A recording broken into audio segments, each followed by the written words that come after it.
Hello everyone, आप सबको का स्वागत है नौमिता टू लर्निंग में।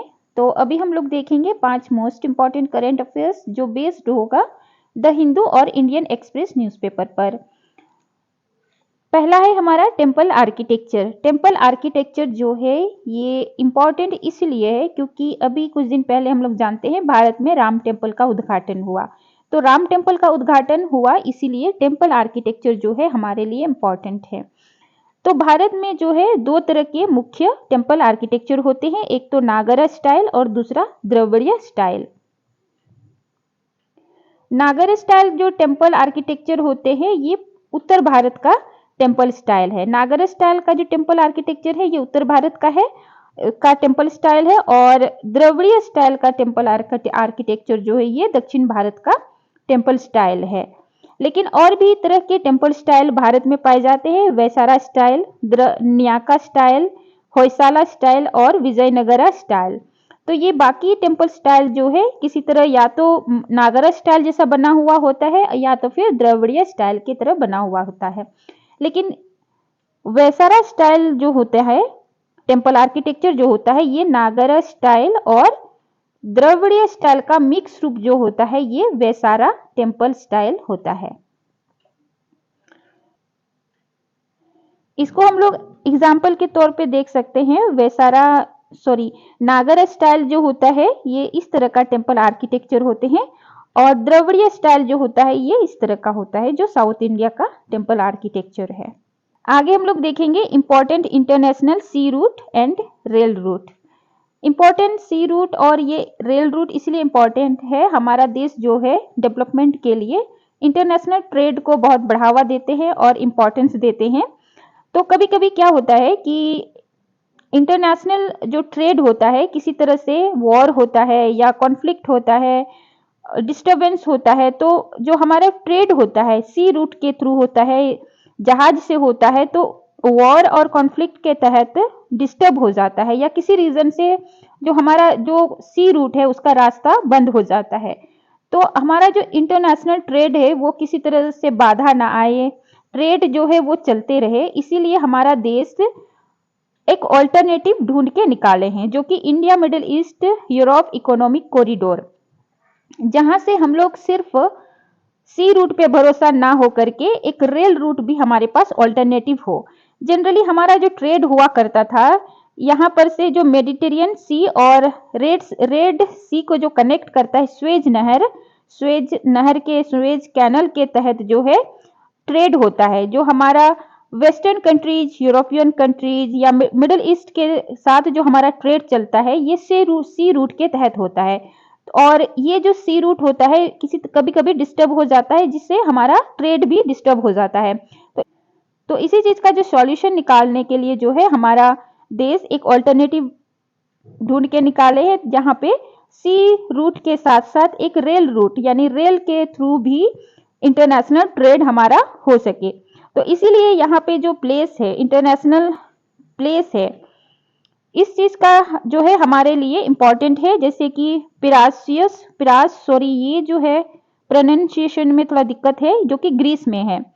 ये प्लेस जो है ग्रीस में है, हाइफा इजराइल में, अल हदीदा सऊदी अरबिया में, रियाद सऊदी अरबिया जो रेल रूट को जो है यहाँ पे कनेक्ट करता है, हराद सऊदी अरबिया, अल गुवाहफात यूनाइटेड अरब अमीरात, जाबेल अली यूनाइटेड अरब अमीरात। तो ये प्लेस जो है हमारा भारत का मुंबई एयरपोर्ट और मुंबई का जो बंदरगाह है, पोर्ट है, इससे कनेक्ट रहेंगे। हमारा अगला इंपॉर्टेंट पॉइंट है ग्रेट इंडियन बस्टर्ड। ये एक तरह के पक्षी होते हैं, एक विशालकाय पक्षी, इसका शरीर काफी बड़ा होता है। तो ये पक्षी जो है हमारे भारत के वेस्टर्न घाट में पाए जाते हैं। वेस्टर्न घाट राजस्थान, गुजरात, महाराष्ट्र, कर्नाटका, तो ये एरिया में जो है ये ग्रेट इंडियन बस्टर्ड पाए जाते हैं। तो ये ग्रेट इंडियन बस्टर्ड पक्षी जो है ये इंपॉर्टेंट क्यों है और न्यूज में क्यों रहते हैं?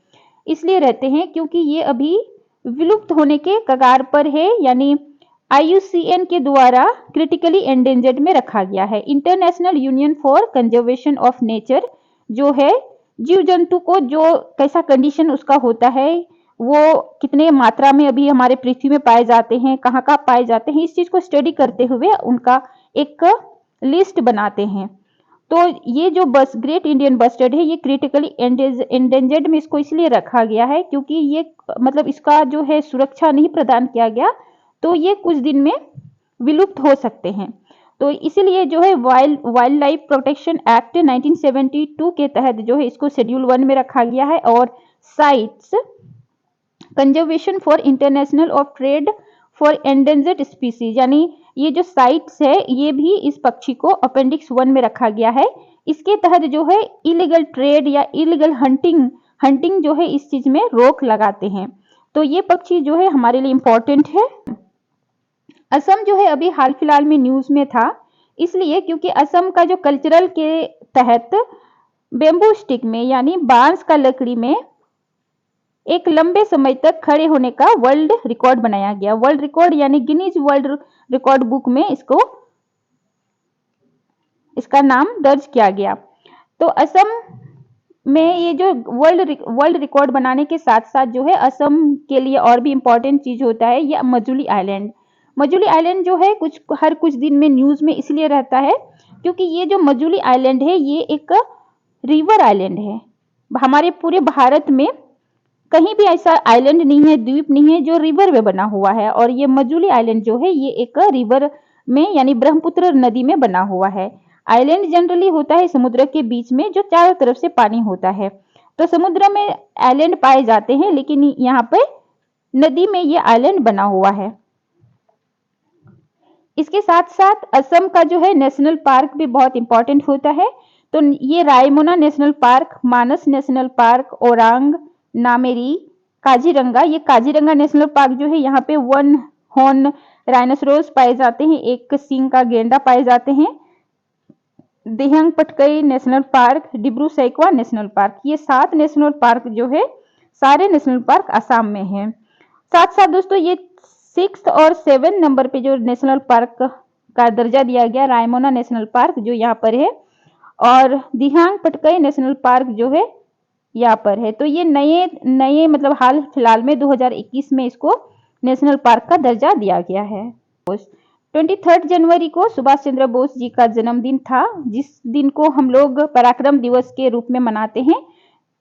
सुभाष चंद्र बोस जी का जन्मदिन जो 23 जनवरी था उसको 2021 से पराक्रम दिवस के रूप में हम लोग मनाते हैं। और उसी दिन से जो है 2021 से ही सुभाष चंद्र बोस जी के नाम पर अंडमान एंड निकोबार द्वीप के 3 आइलैंड जो है सुभाष चंद्र बोस जी के नाम पे आइलैंड का नाम बदल दिया गया है।